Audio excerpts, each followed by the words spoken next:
नवीन घराचे बांधकाम सुरू होते. भीती बांधल्या गेल्याने या बांधकामावर पाणी मारण्यासाठी महिला गेली होती. पाणी मारत असताना महिलेला विजेचा जोरदार झटका बसल्याने महिलेचा जागीच मृत्यू झाला. सदरची घटना आष्टी तालुक्यातील भारसवाडा गावात घडली असून घटनेने गावात हळहळ व्यक्त करण्यात आली. भारसवाडा येथील संगीता पन्नासे असे घटनेत मृत झालेल्या महिलेचे नाव आहे.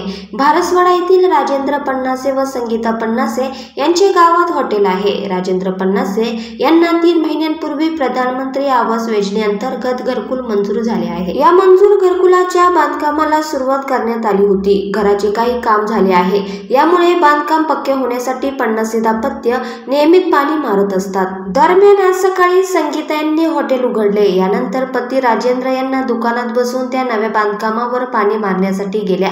पाणी मारून झाल्यावर त्यांनी पिलरच्या लोखंडी आसारीला हात लावला आणि काळाने डाव साधला. हात लावला त्या ठिकाणी वीज पंपाची वायर होती. यामुळे विजेचा झटका लागताच संगीता यांचा जागीच मृत्यू झाला.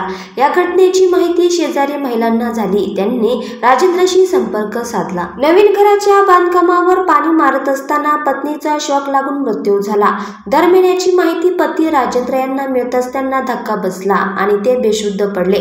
गावकऱ्यांनी त्यांना धीर देत शुद्धीवर आणले. यानंतर राजेंद्र हे तात्काळ बांधकाम स्थळी पोहोचले. वीज पुरवठा बंद केला. यानंतर संगीता यांना तात्काळ ग्रामीण रुग्णालय येथे उपचारासाठी नेले असता संगीताला मृत घोषित केले. या घटनेची तळेगाव पोलिसांनी नोंद केली आहे.